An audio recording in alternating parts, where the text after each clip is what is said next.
സുഹൃത്തുക്കളെ, beyond text ബുക്കിൻ്റെ അടുത്ത എപ്പിസോഡ്. കഴിഞ്ഞ പ്രാവശ്യം ഞാൻ ഇൻട്രൊഡ്യൂസ് ചെയ്തത് റൂട്ടുമായി ബന്ധപ്പെട്ട കാര്യങ്ങളാണ്. ഈ പ്രാവശ്യം നമുക്ക് സ്റ്റെമ്മിലേക്ക് പോകാം. പക്ഷേ ഇവിടുത്തെ പ്രത്യേകത, ഇത് സ്റ്റെമ്മാണെങ്കിലും അതിൻ്റെ യൂസ്ഫുൾ പാർട്ട് ഭൂമിയുടെ അടിയിലാണ്. അപ്പോൾ പലരും വിചാരിക്കും ഇത് റൂട്ട് തന്നെയാണ്. പക്ഷേ അത് റൂട്ടല്ല, യൂസ്ഫുൾ പാർട്ട് സ്റ്റെമ്മാണ്. ഞാൻ എക്സാമ്പിൾ പറഞ്ഞുതരാം. ഇത് നമ്മുടെ ഇഞ്ചി എന്ന് പറയുമ്പോൾ ഈ സാധനം ഇഞ്ചി പ്ലാന്റ്, ഇത് സ്റ്റെമ്മാണ്. ഇനി ഇത് നമ്മുടെ ചേമ്പ്. ഇത് ചേമ്പ് എന്ന് പറയുമ്പോൾ ഇതാണ് ആ സാധനം, ചേമ്പ്.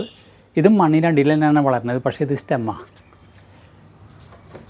ഇനി ഇത് നമ്മുടെ ചേനയുടെ കഷ്ണം. ഇത് ഇതിൽ നിന്ന് എടുത്ത ചേനയാണ്, ഇതിൻ്റെ വേറൊരു പ്ലാന്റിൽ നിന്ന് ചേന. അതിൻ്റെ ഇതാണ്. ഇതും നമുക്ക് സ്റ്റെം തന്നെയാണ്. ഇനിയുള്ളത് ആൾക്കാരുടെ ഇടയിൽ ഒരു തെറ്റിദ്ധാരണയുള്ളൊരു ഐറ്റമാണ് കൂർക്ക, ചൈനീസ് പൊട്ടറ്റോ.